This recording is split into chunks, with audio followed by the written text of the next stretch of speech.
Yeah. And so many studies now show that even a small amount of exercise a day is so great for the mind and the brain. And I think that's been underestimated for so long. And I know I underestimated that in my life for so long, where, I was always someone who focused on the mind and kind of neglected the body and like pushed the body to limits. And then I was just like, oh, wait a minute, they're all interconnected. Right? You can't just say, oh, I'm going to deal with this, I'm not going to deal with this. Actually, when you take care of mind, body, and soul, then you feel the best version of yourself. Correct. And even if, and that's what I love, that even if your first intention for going to the gym or doing anything is wrong, as you do it more, you'll probably come to the right conclusion. Right. Right? If you stay consistent with something, Completely. You usually raise your intention. Completely. I have a TV show called Revenge Body, and all the people, it's a show, and all these people are from different walks of life, and they start with some trauma, and they all come on the show like, I want revenge on, and it's a play on words, Revenge Body. It's not, I don't think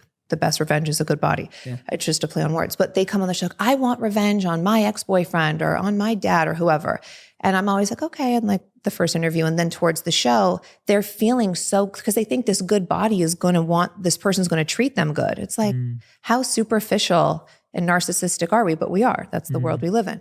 And so towards the end, they never want revenge on the person it starts out with. They want compassion. And they're like, or I don't want that boyfriend because I deserve better, because I feel better. And the show, they think it's all physical. But what we do, we kind of break them down mentally to self-reflect and look at themselves and figure out what got them here to this place. Because you can't always blame somebody else for why you are the way that you are. You have to be accountable too. And that's something that it means so much to me that through that show, people get to see that a little bit, that it might start off one way, but it's all about internal at the end of the day. Yeah. Whatever gets you started is usually a good thing, because at least it gets you in there.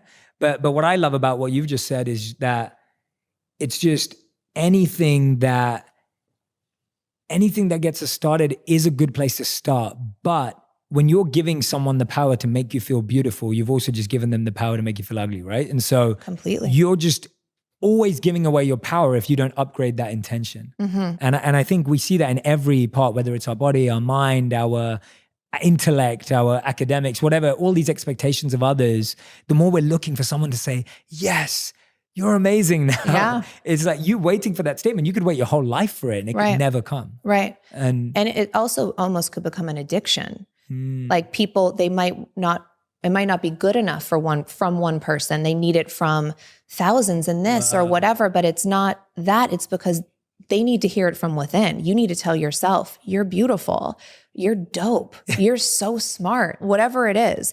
But they don't feel it. They don't believe it. So when people keep telling them, you're such a good person, they don't believe it at all. That's why they keep trying to find validation in empty things.